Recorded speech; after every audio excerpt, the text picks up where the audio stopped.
Hey guys, welcome to the channel. My name is Ruebz. This is Ruebz Random Reactions. I have another video today. I'm going to be reacting to the animated history of Japan. So I don't know too much about Japan, vaguely, here and there from what memory serves. But I do not know too much of Japan's history.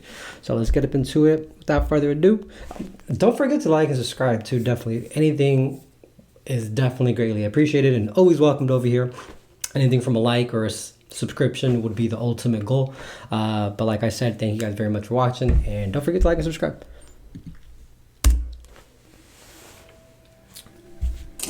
This episode is supported by Skillshare. Use the link below to learn for free for 2 months.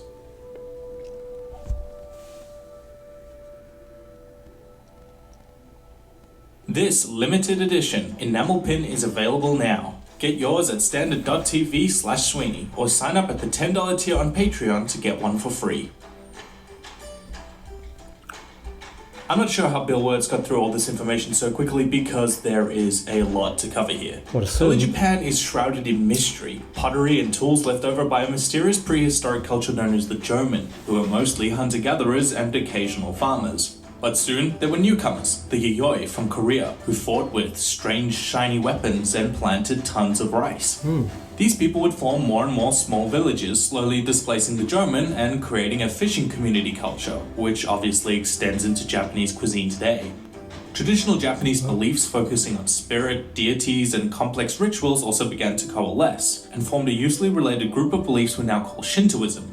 These Yayoi soon formed a loose pseudo-monarchy called the Yamato period, which gets its name from the Yamato clan, the richest and most powerful of the Japanese clans. And the period is usually divided into 2 eras. The Kofun era, named after these giant, awesome keyhole-shaped burial complexes, had heavy cultural contact with the Korean peninsula, through which they adopted the Chinese writing system. The idea of an emperor to unite the Japanese... So their writing system originally... Well, I know they're similar, or they look somewhat similar with calligraphy and stuff, but...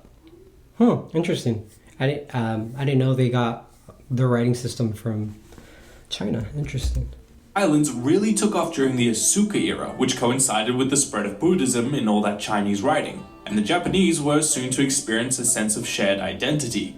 Evidence of this can be found in this adorable letter from the Japanese emperor to the Chinese emperor, in which he addresses himself as the emperor of the land where the sun rises, and the Chinese as the emperor of the land where the sun sets. And then he said hello.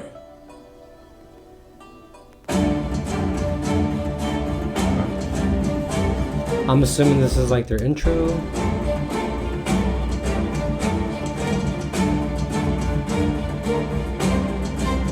Of Chinese culture, not just... With pleasantries out of the way, the Japanese began sending diplomats and envoys to China to learn about its customs and culture to bring back to Japan.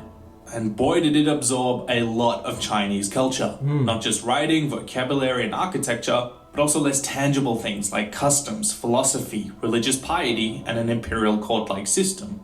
The Yamato clan even experimented with land collectivization, with the aim of curbing the power of rival clans to the imperial throne. Just be careful with that.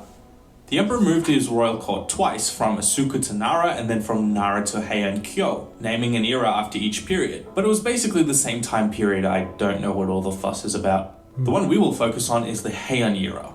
It's hard to overstate just how important the Heian period is to the history of Japan. The period saw a rise in an aristocracy interfering in Japanese politics, bordering on an oligarchy.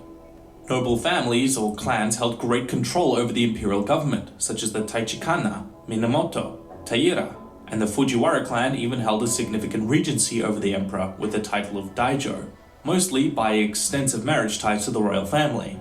As you can imagine, these clans fought constantly with each other, such as in the Hojin Rebellion, where 2 branches of the Fujiwara clan supported 2 different emperors, which was so devastating it led to the Heiji Rebellion between the Taira and the Minamoto clan. Made more confusing when you remember that some of these emperors were often cloistered or retired. It just goes to show how much power and influence retired emperors still held in Japan, and how that power could be leveraged in a civil war. Both clans could claim the moral high ground, claiming that they were fighting for the emperor. Do you see how complicated this gets? Let's take a break and look at how things are going outside the capital. In the north, the Japanese are fighting with the Amishi, a frontier Jomon Yayoi mixed population whose guerrilla warfare and horse archery was a real pain in the ass for the Japanese. The only way they were able to defeat them was by copying the Emishi horse archers and tactics, leading to the first heavily trained military class in Japan's history. Japanese soldiers before this had mostly been Chinese-style cloned peasants Is this where the samurai eventually come about? who barely knew what a spear was. But after the Emishi Wars, they were samurai, highly specialized warriors in the martial arts, an Nice. honor-based warrior class called Bushi. Their leader became the shogun, roughly equivalent to a general in English. And anyone who knows anything about these guys knows that they become super important later. So, what did these samurai do when they found themselves out of a job? Well, some became bandits, but many of them were hired swords.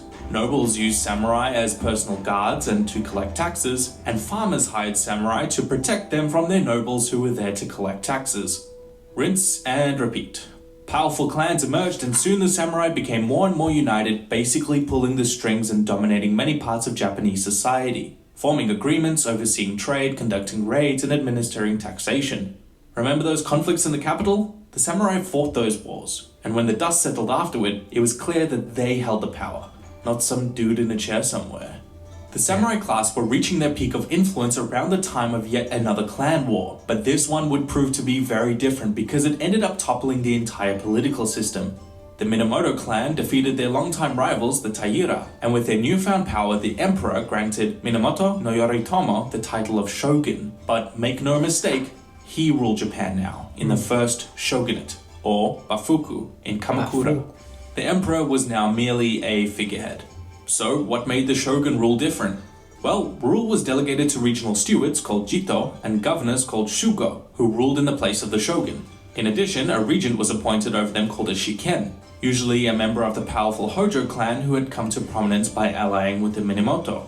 So much prominence, in fact, that they even became rulers of Japan, and the shogun became the figurehead. So, if you're keeping track, the emperor was a figurehead for the shogun, and the shogun was a figurehead for the shiken. This was feudal Japan. Social mobility ceased. You were either born powerful or you stayed powerless. So under this new system, were things peachy? Short answer, no. In 1221, the cloistered emperor Go-Toba rose up in rebellion against the Hojo clan in the Jukku War, which did little more than get himself banished and show that the Hojo clan were no pushovers. The Hojo Shiken presided over Japan's new faith, Zen Buddhism, to help them unite their domains. But they also had the very unfortunate duty to have to deal with Japan's first ever foreign invasion. Drumroll please. It's the Mongols because, of course it is. As you'd expect, Kublai Khan wasn't too thrilled having an empire to his east, and immediately... I do know there's a story of when the Mongols tried to invade Japan, there was like massive storms and like tsunamis and stuff. So I don't think they were never really able... I don't even know if they even landed, if they ever landed on Japan. I know every time they tried, there was always catastrophe on the Mongol side. So I'm assuming that's probably what they're going to bring up right now. Politely asked Japan to submit to them in a tributary status, over and over and over again, but to no reply. The Khan then did what Mongol does best, invade.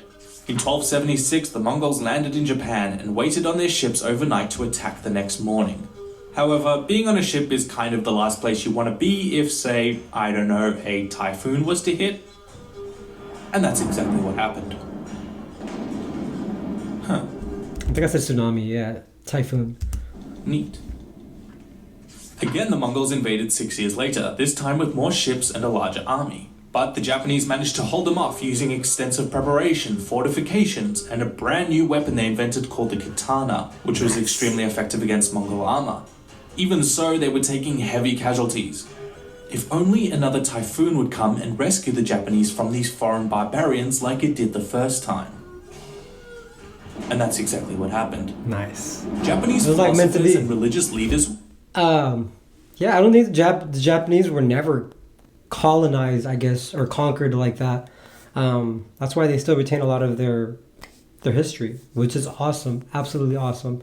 Many nations failed to colonization, Mexico, the Americas, all of Latin America, which is really sad. It kind of makes you wonder what would have happened if we were able to retain all of our original knowledge and customs, and a lot of that stuff was stripped away from us and considered sinful or even on some cases considered like satanic rituals, you know. But it's just really sad. I know they burned like hundreds and hundreds of libraries of Aztec, you know, of Mexica libraries and stuff, and it's just unfortunate. And I think the knowledge that they do have of, say, Mexico and pre-colonization was all from like, I think 3 to 8 books that were saved from a priest. So you can only imagine if, say, none of the libraries were, you know, destroyed, how much information and knowledge we would have from them, which is wild. So perplexed that a typhoon had saved them again that they even named this strange phenomenon the Divine Wind, or kamikaze. And thinking it must have been sent by Japanese spiritual deities, a newfound resurgence in Shintoism emerged. Famously citing, "If I had a nickel for every time a typhoon destroyed the Mongol fleet, I'd have 2 nickels." Which is not a lot, but it's still weird that it happened twice. The Mongol invasions, although failures, really rocked Japan's political system to its core, which allowed an emperor to briefly regain control before his former ally, Ashikaga Takauji, turned on him and seized the shogunate for himself. Because that's how mafia works.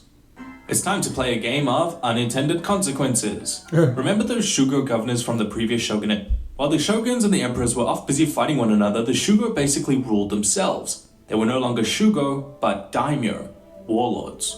So, if you're keeping track, the emperor is a figurehead for the shogun, who is a figurehead for the daimyo, who really have the control of Japan. The only thing that could make this situation any worse would be another civil war. Which is exactly what happened. The Hosokawa and the Yamano both supported 2 different claimants to the shogunate, and this ignited a powder keg all across Japan. Daimyo started fighting one another for control, fracturing Japan even further, and the whole social hierarchy crumbled, creating a power vacuum. Small clans subjugated larger clans, rivals turned allies, and allies betrayed and invaded. You name it, they did it. The era was so profoundly violent that it even became known as the Sengoku Jidai, the Warring States period. It was near constant warfare, made more devastating by the implementation of these weird Portuguese hand cannons called Tanegashima, but today we just call them guns.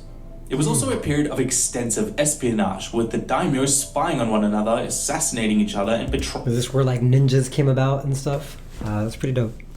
one another constantly. These spies are what we now call ninja, and were so instrumental to the period that they became romanticized by European authors, who were absolutely fascinated by Japan. While watching from a safe distance away, of course. One clan under Oda Nobunaga looked at a fractured map of Japan, famously stating, "Well, this won't do," and decided it was time for Japan to unify. Okay, so that's a little creative license, but the result was the same. The Oda very narrowly won a battle against the Imagawa clan and cemented the Tokugawa as allies in the process. And an alliance in this day and age was bad news for the other daimyo, who distrusted each other far too much for any alliances of their own. In the blink of an eye, the Oda conquered the Saito, Miyoshi, steamrolled over the Azai, Asakura, and the Ikoiki before repelling an invasion from the Takeda. It seemed that the only way to stop Nobunaga was to assassinate him, but even this backfired when his steward, Toyotomi Hideyoshi, just continued the conquest in Oda's name. When his army got bored, he just decided to let them invade Korea, which really wasn't a good idea because 1, they lost, and 2, they decimated their army in the process. So when Hideyoshi died, his former ally Tokugawa Ieyasu seized Japan and was crowned shogun. Which was easy to do since Ieyasu hadn't lost any troops in Korea, and thus was the only one in Japan with any real army. With one last battle against Toyotomi Hideyoshi's son at Shikigahara, the Tokugawa shogunate was born. The Tokugawa then did something so drastic it gives new meaning to the term overreaction. The disastrous defeat in Korea left such a bad taste in their mouth that the shogun closed Japan. No foreigners could enter, and no Japanese could leave. Except for the Dutch. They're okay, I guess. Round 2 of unintended consequences. Remember in the China episode how the... And I know that's... Japan stayed secluded up until, what? The 1579 or 1500s or something like that. I think that's when it finally started loosening up their, you know, their seclusion. But can you imagine if, say, they didn't do that? And they continued, say, to work with the Dutch and they became... you know, industrialized would eventually, you know, a lot sooner than when they did.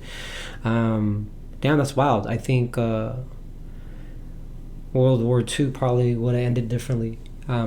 you know, if they were more of a power, you know, had more knowledge of warfare and all that stuff. Not that they didn't, but I don't think they had as much knowledge warfare with, like, I don't know, like European style way of fighting. I don't know. I could be just rambling right now.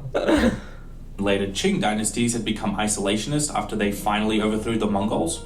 Well, Japan, the other power in the region, had just closed their gates as well. And thus, the two most powerful empires in Asia did basically nothing around the time the Europeans were bumping around Asia colonizing things. Yeah. There was literally no great Asian nation to balance out the trade, influence, and conquest the Europeans were doing in the 16 to 1800s, meaning that Japan and China became extremely marginalized, sitting on the sidelines, turning away traders, and decreasing their foreign interactions. We already know how this story ends in China, with the Europeans basically crushing the Chinese and seizing trade monopolies. So, how were things going in Japan at the time? Well, the Edo period is seen as pretty peaceful and prosperous, albeit because of the extremely strict caste system introduced by the Tokugawa. Social mobility and uprisings just weren't feasible, and the only ones with any weapons in the country were the samurai, who were paid handsomely by the shogun to prevent misbehavior, and they basically became glorified bureaucrats. But as time wore on, the isolationism started to show some flaws. Firstly, the Opium Wars shocked Japan when they saw the dominant Asian power, China, dominated and humiliated by the British. And secondly, a widespread famine. A skyrocket in the price of rice coincided with this famine, creating a brand new wealthy farming class. After all, the farmer really is king when the people are hungry. Yeah. This completely upset the entire social order, and this new class had just gotten a taste for social mobility. And hey, it didn't turn out so bad. What was the government worried about? But everything should still be just fine as long as Japan keeps its doors closed. Comes the United States, stick his nose on. Oh no. The US Navy arrived in Japan in 1853 to end Japan's closed country Here comes the U.S. to fuck everything up. Jesus. policy, commanded by Commodore Matthew Perry. No, sorry, not that Matthew Perry. Crash Course already made that joke. The Americans were motivated to open Japan to open up a trade sphere in Asia, to protect their shipping and whaling industry in the area, with just a sprinkle of manifest destiny thrown in there as well. So, using gunboat diplomacy, the Americans opened up trade with Japan. In other words, open up or we'll shoot you. The inevitable opening of the country happened, and this infuriated the daimyo. How could the shogun allow the Americans to humiliate them so badly with such an unequal treaty as happened in China? The same year the trade treaty was signed, Japan was rocked by two devastating earthquakes and tsunamis, which just felt like a bad omen. Yeah. So, what did the Japanese ruling class do? Modernize. Remember that small Dutch trading port we talked about earlier? For centuries now, Japan had had this seedy underbelly of studying Dutch literature, smuggling books in and out and creating an underworld network of studious and enlightened figures. So these enlightened and progressive nobles were shaping up to fill a power vacuum when Japan was on the brink of revolution. Who would deliver that revolution? Calm down, I'll tell you, it was these guys. They planned to overthrow the shogun and restore the emperor to power. In the Boshin War that followed between the two sides, the rebels proclaimed the appointment of Meiji, or enlightened rule, to bring Japan into the modern era. The deposition of the shogun and the restoring of the imperial court had once again rocked Japan to its core. Out with the old and in with the new. New economy, new trade, new Western-style government, manufacturing, science and medicine. Even Edo was renamed to Tokyo. Factories and trains popping up everywhere. Japan was entering an industrial revolution a century after the great powers, and at breakneck speeds. Yeah. Largely thanks in part to those Dutch bookworms. Here we see a major difference in how the Japanese and the Chinese isolationists had responded to outside pressure. While the Qing dynasty had fractured and collapsed into the warlord era, Japan had unified, embracing 19th century nationalism, devotion to one's country, modernization, and industrialization. With it, of course, came the dark side of such ultranationalism as well, like a pretty serious superiority complex which the government was all too happy to stoke. At the time, this was seen as the only way for Japan to maintain its independence, especially during the 20th century arms race. But it slowly morphed into a prosperity fallacy. We must be doing so well because we're better than other people. This would come back later. Japan's massive military started looking outward, projecting Japan's might. Is this when they went in and they basically devastated China, and I know there was a lot of, I guess you could say genocide. They killed and tortured and stuff, and a bunch of Chinese, which was during that time. I think it was overshadowed by the the Holocaust, but China definitely had their own version of it, I believe, with the Japanese. But that's just my opinion. I don't. Only way to ensure her own security. No one wants to end up like China, humiliated and crumbling in civil war. Their massive military annexed the Ryukyu Islands and then astonished the world by going to war with China and winning the First Sino-Japanese War, taking control of Taiwan and occupying the dagger pointed at the heart of Japan, also known as Korea. And then just 4 years later, the Japanese helped put down the Boxer Rebellion. The world barely had time to pick up their jaws from the ground when Japan defeated Russia in a war for dominance over Manchuria. This brand new Japanese army had just won 3 wars against 2 major powers in the space of a decade. You'd kind of forgive the Japanese leadership for thinking this ultra-nationalism stuff was working. The victories in the Far East had set Japan up as a regional power, and it wasn't long before they formed an alliance with the British, who shared Japan's hostility with Russia at the time. But when the First World War broke out, the Japanese found themselves on the same side as Britain, not fighting the Russians, but the Germans. No, not those Germans. These ones, right here. Germany didn't really have much capacity to protect Tsingtao, and so of course these areas became integrated into Japan as well. But the victory became core to the building of German-Japanese relations. The German soldiers were so impressed with the Japanese army that they openly admired them and even showed them a sign of great respect as they paraded through the city, while turning their backs on the British soldiers when they entered. The most notable outcome of the First World War was Japan dethroning China as the Asian superpower. They had responded to the European threat, adjusted accordingly, and now they had the military victories to back it all up. Their alliance with the British, and the West in general, slowly began to sour as the other allies in the Entente failed to show them the proper respect they thought they deserved. It's not surprising then that interwar Japan is where things get a little messy. The military continued to protect its influence in Manchuria, eventually invading the area in 1931 after fabricating a Chinese attack on one of their trains. And when the international community in the form of the League of Nations condemned their actions, the Japanese delegates responded by simply leaving. The Japanese ambassadors thought it was pretty hypocritical of the Western powers to prevent Japan from forming an empire when they had vast empires of their own, especially when Japan had such huge economic ties to the region and were battling the Great Depression, same as everyone else. This underlying feeling of hypocrisy should sound familiar to what was happening in Germany and Italy at the same time, and how these 3 nations dealt with coming comparatively late to the empire building game.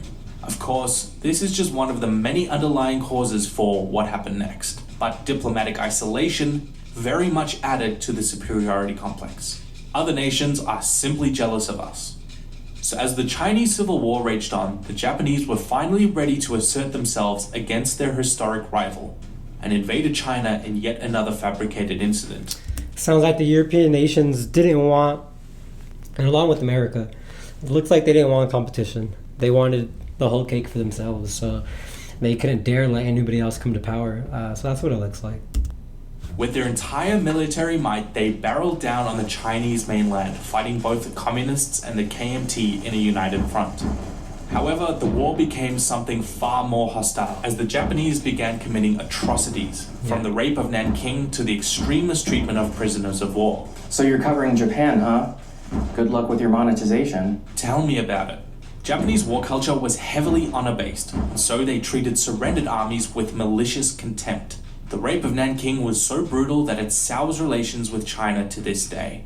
My pal Knowingbitter did an amazing video on this if you haven't already checked it out, but if it weren't for the German Holocaust and the Red Army rape of Eastern Europe, then this would be remembered as the most brutal atrocity of the Second World War. Yeah, the comments on that one are interesting. Through territorial expansion and an ideology of superiority, Japan soon found a friend in Nazi Germany and joined the Axis powers in 1940, officially intertwining the European and Asian wars into the Second World War. invading and taking control of British, French, and Dutch colonies, while Germany and Italy were attacking the British, French, and Dutch at home. The Japanese are now largely remembered for their attacks on Pearl Harbor, but what is often left out is that the attack was part of a larger operation, attacking both the Americans and the British holdings in the Pacific, but which had the consequence of bringing the United States into the war. In hindsight, this is seen as a bit of a backfire, since the Japanese were now fighting a gargantuan four-front war. But this just goes to show how invincible the Japanese saw themselves. Even so, the Japanese were brutal occupiers and fought to the death to defend their conquered territories, with some of the bloodiest conflicts in Burma, where 250,000 of the casualties were civilians, or in Okinawa, which had the highest American casualties in the Pacific. However, no one would fare as badly as the Chinese, with the second highest casualties of the entire war at the hands of the Japanese, between 8 and 12 million people, mostly civilian. Even as Italy and Germany were occupied, the Japanese just kept fighting. Even with the US leveling cities like Tokyo, it took two of humanity's most destructive weapons to get them to surrender: the atomic bombs. That's right, 2 bombs. The Americans even warned the Japanese that a second attack was coming, calling... See if I remember. Hiroshima, Nagasaki. Oh man. Fukushima? I think so. ...most destructive explosive ever devised by man. These brand new nuclear weapons were so devastating that they leveled these cities, and the radioactive fallout would cause deaths and health problems for many years to come. And they left such a bad taste in the world's mouth that to this day, they are the only nuclear weapons ever used in warfare. Yeah. What makes the Japanese war atrocities so noteworthy is that Japan didn't have some hostile domestic takeover preceding it. There was no fascist or totalitarian regimes like there were in Nazi Germany or the Soviet Union. Japan had simply become more and more aggressive internally since the days of the Meiji Restoration, with little to nothing to stand in their way. It was only when coming into conflict with the neighboring Americans and British Empire that Japan stopped expanding. The post-war economic miracle and pacification of Japan is very much intertwined with the American involvement in Asia during the Korean War and the broader Cold War as a whole, and we will probably cover this in another video. But what is particularly bizarre about post-war Japan is how education about the war in Japanese schools worryingly referenced the Second World War as a defensive, patriotic war, rather than one about their own military aggression. We can argue at length as to the validity or relevance of this historical narrative until we're blue in the face, especially since Japan is such a friendly, popular, and non-hostile nation today. Yeah. But there's no denying its noteworthiness. And education is really important. It can shape the way we see our past and build our future. Understanding the motivations for the Japanese Empire, as well as the complex geopolitical and geosocial history, can help us frame our world and our lives more complexly. It is important to keep learning and improving our minds even long after we leave school. If you want to learn how to make an animated YouTube channel as a completely unrelated example, you could learn that on Skillshare with fellow YouTuber. Yeah, that's wild. The animated history of Japan. Yeah, that's crazy. A lot of this I didn't know. Some of this I knew vaguely. But yeah, it's really interesting. They're wild. I don't think anybody would want to see an aggressive Japan. Like, man, that'll be wild. And I think right now China's like kind of poking at Japan, and I know they're arguing over islands and things like that. So yeah, I don't know about that. I don't think nobody wants to see an aggressive Japan. Like I said, I think they can quickly but surely be the same people they once were, if I guess we're not careful, you know. But damn, that is crazy. But yeah, you guys don't forget to like and subscribe. Like I said, any support is definitely greatly appreciated. If you'd like to see something that maybe you'd want to watch me react to, definitely leave a comment down below. Yeah, thank you guys very much. Have a good one.